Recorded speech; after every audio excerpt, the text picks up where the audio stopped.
Happy New Year, everybody, and welcome to Diabetes Primetime.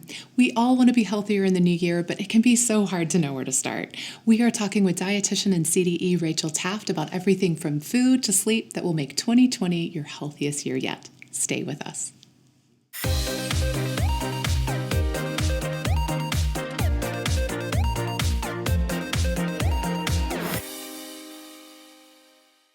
Rachel, it is such a pleasure to have you here with us tonight. I think all of us have these goals of losing weight or being healthier in the new year, but it's so hard to know where to start. And that's why we're so glad to have you here with us. Thank you. We've put these 20 tips together for the new year, everything from eating better to sleeping better to exercising. But you're a dietitian, so let's start with eating better. If someone with diabetes is thinking about, I really want to eat healthier in the new year, where would you suggest that they start? I think three things are really important when trying to, set new goals. Number one, be realistic.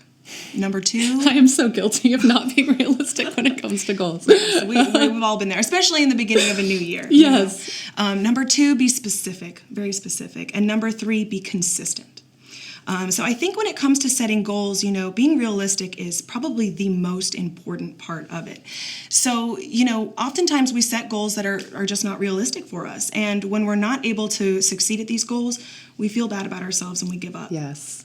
And when we've given up, we're no longer working towards any goal at all. Right. So I think it's so important that we're very realistic with the goal that we set. So, for example, instead of saying, I'm going to eliminate this unhealthy food that I really love, why don't we say, well, I'm going to moderate it and just have it once or twice a week instead. And that way, it's more of a realistic goal that we can really succeed at, but we can also, enjoy the food that we love as well. Also, being specific is really important. So saying I want to eat healthier, that's great, but pretty vague. Right. We need to be really specific. So, saying something like, I'm gonna try 5 new vegetables or 5 new fruits that I've never tried before this year. Or saying something like, breakfast has been kind of my weakness, so I'm gonna really find a high fiber, low added sugar cereal to be my go-to breakfast this year. Something really positive that's very specific. Well, I noticed what I really like about those goals is that they're do goals instead of don't goals. You're adding vegetables rather than saying, I'm never going to eat donuts all year. And I feel like those goals are so much harder to succeed at, and that just seems so positive in comparison. And it's got to be positive. We're going to stick if to it's it. Negative, we're not going to want to do it, right? Exactly. We've got to add in positive things.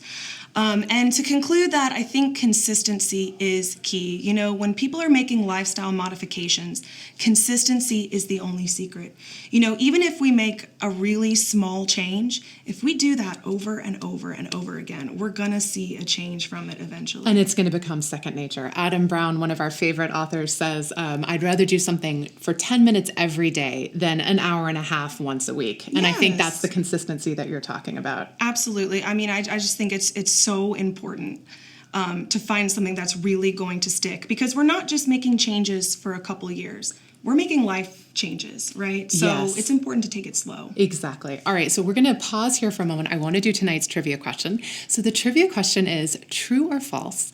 According to Forbes, only 8% of people accomplish their New Year's resolution. Wow. So is that true or false? Do only 8% of people accomplish their New Year's resolution? Put your answer in the comments and you will get our awesome giveaway, which is actually a printable guide to the 20 tips Rachel and I are going to be talking about tonight. And trivia tonight is brought to you by Arcray. As your diabetes health ally, Arcray, the makers of the GlucoCard, help make diabetes management easy and affordable. Visit arcrayusa.com/cost to receive a free blood glucose monitor along with wellness materials to help simplify your diabetes management. They make our show possible and we appreciate it. All right, Rachel, tip number 3 is something that when you and I were talking about the show, you got really excited about, which is mindful eating. Talk about why mindfulness is so important when it comes to eating healthy. Mindfulness, the definition of mindfulness is being conscious, being aware. When you're conscious and aware of what you're putting into your body as well as how your body is feeling, you're more likely to make good decisions for you. Mm-hmm. So, for example, if we're being mindful about a snack, we're putting that snack on our plate, we're looking at the label, we're understanding about that food. When we're being mindless, we might be distracted, eating it out of the box while we're watching TV or something like that. And almost always when you're mindlessly eating, you're going to overeat. You're going to eat more than you need. Or even than you realize. Yeah, exactly. And not that I've ever done that. I mean, we're all guilty. But, so also being really mindful about the way that your body is feeling. So not just what you're putting into your body, but, how you're feeling in your body. When we get full, our stomachs tend to expand. We kind of have to stop.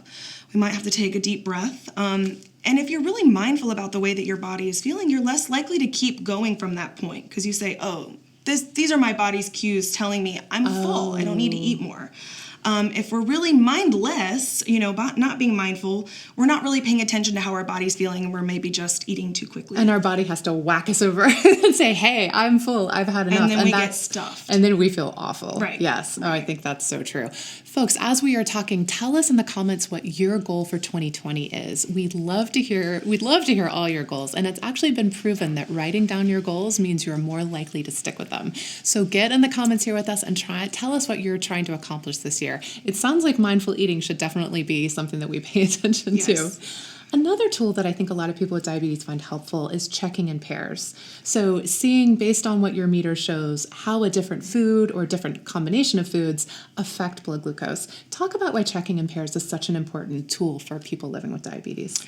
So really, checking in pairs like this is just another way to be mindful. I mean, it's really just another way to be conscious and aware of how this meal is affecting your blood glucose levels. And I really encourage people, to check their blood sugar before eating. Check it 2 hours after eating and see what that combination of foods did to their blood sugar. Mm-hmm. If they find that a certain meal has really put them in a good target after eating, well, why not let that be a go-to meal? Right. And why not have, a list of meals that we know works for us so that we can draw from that list when we're looking for, foods to prepare that week. Oh, that's such a great idea. That kind of planning ahead. Is that something that you recommend to the people that you work with, planning as a way to kind of, make it easy to eat healthier? I think planning equals success, honestly. I mean, when we really think about... It's a simple formula. Yeah. I mean, I think when we really think about, okay, what am I going to eat this week? What can I prepare? What can I make easy for me to do the night before so that the next day I'm not scrambling for a decision? I've already prepped a lunch, or I already have an idea of the meal that I'm going to get when I go out with my friends or something like that. Be prepared. And also, I think our tip number one is something we've heard from lots of diabetes experts, and that is keeping a food journal. So keeping a food journal is also another way of doing what you're talking about, which is being aware of what happens and what situations we're in and when we're successful. Yes. How might someone get started with a food journal if it's not something that they're used to doing now? Well, when it comes to writing down the foods that you're eating, I really encourage you to be completely honest because, a food journal it's for you. It's not for anybody to judge you. It's not for anybody to look at what you're eating. It's for you to understand and be mindful about what you're putting into your body. And so I encourage everybody to be, very honest. So do not cheat on our food journal. Yeah, there's no point. Why cheat, right? It's not doing you any good. Say everything that you eat. And you might, realize, wow, every time I go into the break room, I grab an extra, handful of mints. And over time, that really does add up. This could be why I'm not reaching certain goals. You can really be mindful about the things that you're putting into your body. And I also think... That's a great suggestion. Thank you. Yeah. I also think that, relating what you've eaten to your blood glucose values can also help prevent future hyper or hypoglycemic events. I can't tell you how many patients I've seen, they've got a low reading in their meter. And I ask, well, what'd you have to eat that day? What did you do that day? Did you exercise? What's going on? And they don't remember. And I think writing down in a food journal or even just a daily journal of, okay, I got my exercise today, I skipped breakfast. Oh, no wonder why I had a low blood sugar. Really kind of helps you put the pieces together. Folks, tell us in the comments if you have used a food journal or an app in the past, and if so, what app you've used and whether you found it helpful, because I know that kind of information is really valuable when you're trying to be a diabetes detective, as we like to say, and figure out why are my numbers the way they are in a given time frame. Exactly. Tip number 19 is something we're really focusing on this year, and that's mornings, and how our habits in the mornings can really lead us down the path of a healthy day if we're conscious of it. So are there any healthy habits that you encourage the people that you work with to adopt? Yes, when you start your mornings off right, that can really add some momentum into your day and make the rest of your day go smoother. I do really encourage people to eat breakfast and to at least to have a little bit of something in the morning. Because typically if we skip breakfast, we might overeat at lunch because we're so hungry. Right. We might also make a poor decision at lunch because we're so famished and hungry that we haven't really, thought about what we're going to have for lunch. Just typically in those moments of, if we're really hungry, we're going to make decisions that we might not have made if we were, in a better place. We had a substantial We've all breakfast. gone shopping hungry and then gotten home and why did I buy all this junk? So I really think two of the most important things food-wise to get in the morning are a high-fiber carbohydrate and some protein. I think pairing those two together will keep you full until lunch. So, for example, like a whole wheat slice of whole wheat toast with peanut butter, or some oatmeal, a hard-boiled egg. Pairing a really high-fiber carbohydrate with a protein. I think that's a great suggestion. Is there anything in the morning that you're trying to do? Any healthy habits for the new year that you're trying to adopt? So personally, I've started doing a 5-minute mindfulness kind of meditation right when I wake up. And what I mean by mindfulness is really just simply noticing everything as it is and accepting it wholeheartedly as it is. I think a lot of the resistance that we get throughout our day in stressful situations, it's because we haven't fully accepted what's happened. And I think once we fully accept something, then we can move forward in a productive way. So I try to get a little bit of mindfulness in the morning where I just accept how I feel, I accept the day, and I'm ready to tackle it. One of our favorite physicians talks about how starting our day with some calm really kind of sets a really nice baseline for ourselves so that as the day gets more stressful, we have kind of this platform from which, rather than starting our day all harried and anxious and then just our stress building from there. I think that's a really lovely ritual. I'll have to think about adopting that myself. I think it's really been helping me. That's fantastic. So folks, if you're trying to figure out a good habit to start in the mornings for the new year, we have a fun quiz that you can take that will help you decide. We'll put a link to that in the comments. All right, tip number 5 is probably the most important at this time of year. It's the beginning of the year. We're all gung-ho about being healthy. And the tip is allow yourself some wiggle room, like build in some places for moderation. How do we find that balance between not depriving ourselves, but not going overboard too? I think really putting yourself in the mindset of this is the long haul. We're not making changes in 2020 just for 2020. We're making changes in 2020 for the rest of our life. So I think really keeping in mind that it's okay for this to go slow. We're more likely to succeed if we set realistic goals, and a realistic goal is not to completely eliminate something, especially if you love it. Right. So I really believe that all or nothing attitude, it doesn't really get you anywhere in the long run. So it's almost like we shouldn't be calling them New Year's resolutions. We should be calling them life resolutions that we happen to be starting this year. Exactly. And really, I think you can set these resolutions at any time of the year. It doesn't have to be the beginning of the year, It can be any time. Yeah. So folks, if you're watching this in July on replay, no, you can start today. It's not too late. All right, everybody, if you want to see all 20 of the tips that we're talking about here with Rachel tonight, just answer our trivia question. And in case you missed it earlier, here it is. True or false, according to Forbes, only 8% of people accomplish their New Year's resolutions. Is that true or false? Tell us in the comments and you will get all of our 20 tips for a healthier 2020. All right, Rachel, you've given us so many wonderful suggestions. Let's keep going here. I know you must get asked, what's the right diet for diabetes 1,000,000 times a week? What do you say when someone asks you that? What are the good foods and bad foods for diabetes? Those kind of questions.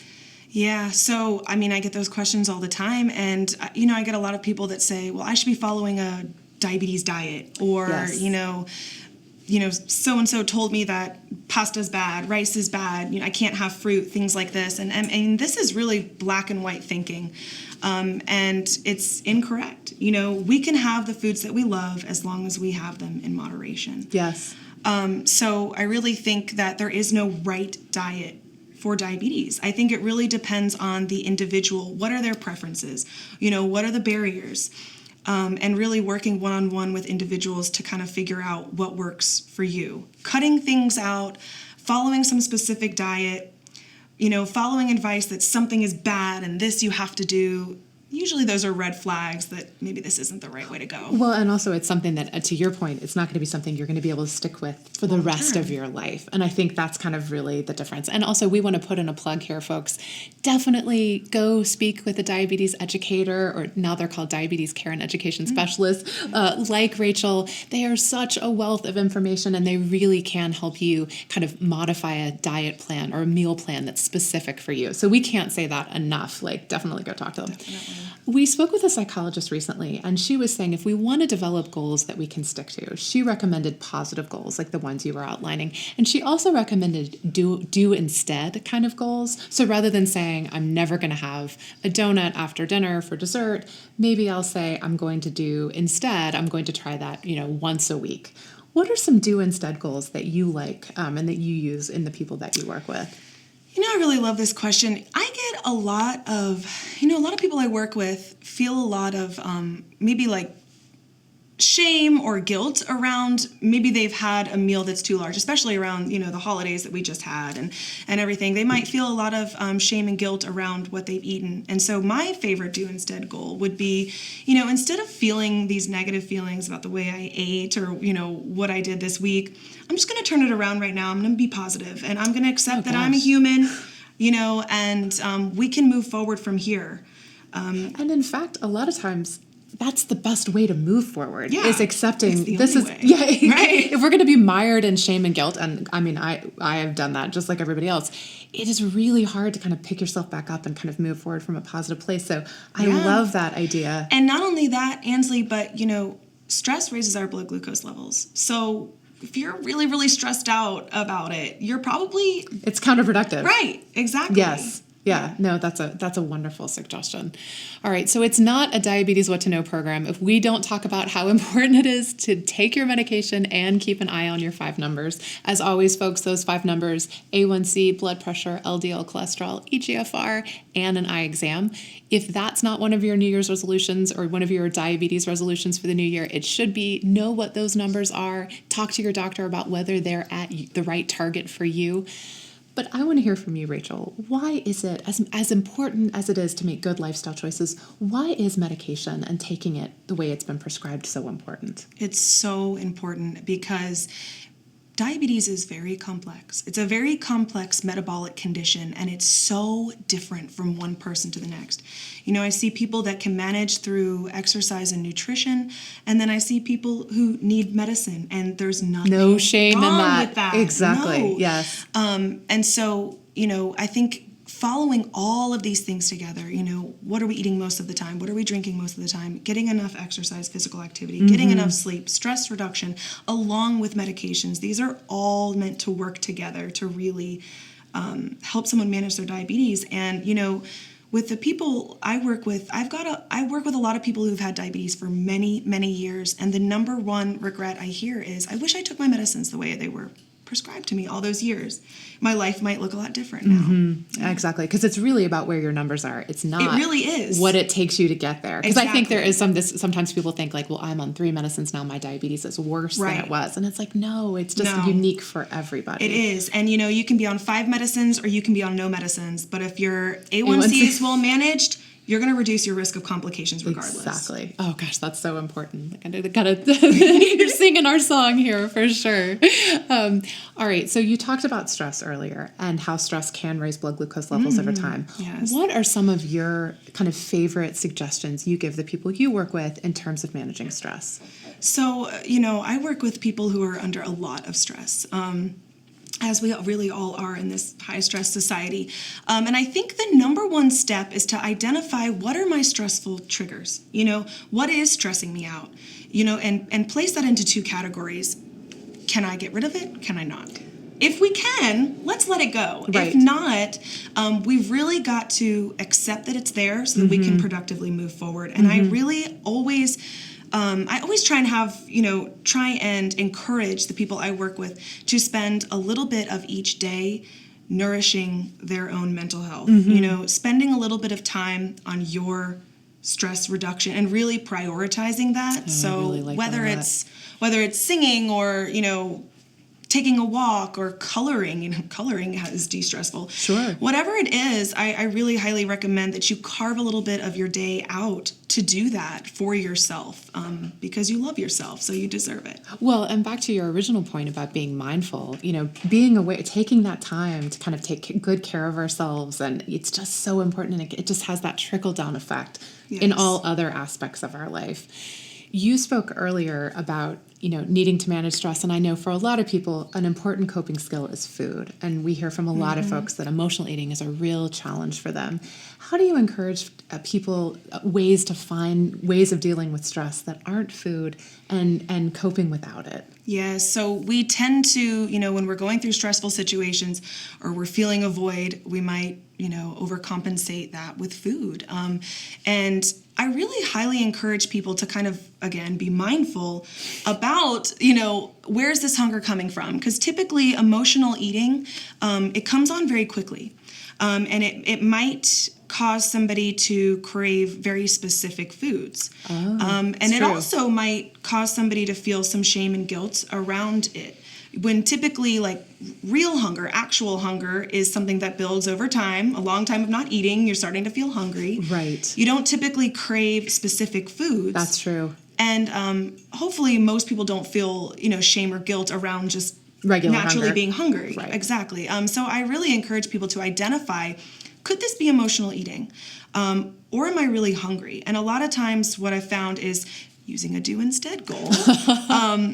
So, if you feel like something just triggered you, you might be about to emotionally eat.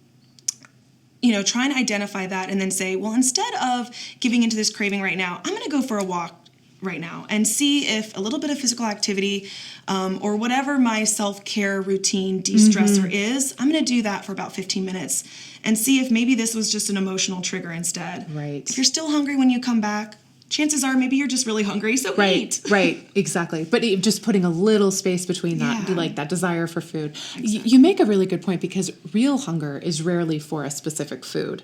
Yeah. It's usually just like, gosh, I'm really hungry. So that's also a good way for people to identify, is this kind of a craving that may pass over time, or is it real hunger? Yeah, and I think too, once we start identifying these triggers that cause emotional eating, we can kind of, guess when it's about to happen, because we Okay. know, oh, this is a trigger for me. And that's where the food journal can Yeah. really come in handy. You can see, gosh, in this situation, I tend to eat, foods that I'm not really happy about afterwards. Exactly. So tip number 1, that food journal. All right, tip number 13 is all about sleep. And endocrinologist Richard Jackson says that sleep is the most overlooked lifestyle change we can make that can really make us be healthier with diabetes. Why is sleep so important? And gosh, how can people with diabetes get more of it? Sleep, simply put, people who get enough sleep will find managing their diabetes easier. And that's because you're less stressed out throughout the day. You have more energy to manage your diabetes. Diabetes management is a lot, and you need energy to do it. And so I think, getting enough sleep definitely allows you to better manage your diabetes. And I think it's very important that we really start prioritizing our sleep, really making it, something that's very important. A non-negotiable. A non-negotiable. So, that might look different for different people. It might look like, oh, I'm going to say no to this tonight, this activity, because I know my body really needs rest tonight. Or, I'm going to skip the social media because I've been staying up late on social media. I need to better manage my time, right? Or just really looking at sleep as a way to nourish your body, give your body exactly what it needs, to kind of unwind from the day so that you can start the day off in the right manner the next day. Oh gosh, I love that. Rachel, thank you so much for sharing your wisdom with us tonight. This has been a totally inspiring show. I feel like a healthier 2020 is going to be a lot more doable. Folks, the answer to our trivia question is true. Only 8% of people accomplish their New Year's resolutions. All the more reason to take a look at our 20 tips for developing the right goals for you. So thank you so much for joining us. Thank you. I really enjoyed it. It's been an absolute pleasure. I hope you guys have enjoyed the show. We will be back with you at the end of the month for Diabetes Primetime Chat to talk about which of the 20 tips you've tried, how you're doing, what you've learned, and more. That's January 28th at 8 p.m. Hope you're able to join us. Until then, good night and Happy New Year.